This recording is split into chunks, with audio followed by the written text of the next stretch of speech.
যাদের মনের মধ্যে অনেক কষ্ট, অনেক পেরেশানি, অনেক অভাব অনটনের মধ্যে আছেন, অনেক দুঃখ কষ্টের মধ্যে আছেন, তারা এই সূরাটি পাঠ করুন।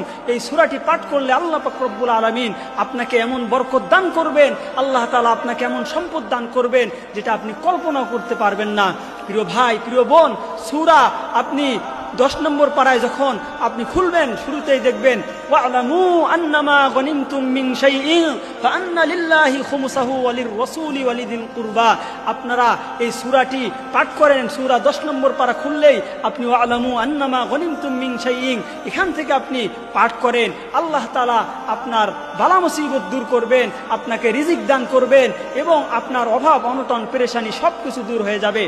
আজকে আমরা কোরআনের সাথে সম্পর্ক নাই, যার কারণে আমাদের অন্তরের মধ্যে শান্তি নাই। আমরা যদি কোরআনের সাথে সম্পর্ক করতে পারি তাহলে আমাদের অন্তরে শান্তি আসবে। আমাদের রিজিকের অভাব, তাহলে আমরা কোরআন তেলাওয়াত করি, আমাদের রিজিকের অভাব দূর হয়ে যাবে। আমাদের টাকা পয়সা নাই, আমরা কোরআন তেলাওয়াত করি, আমাদের টাকা পয়সা আসবে। আমাদের সম্মান নাই, আমরা কোরআন তেলাওয়াত করি, আমাদের সম্মান আসবে।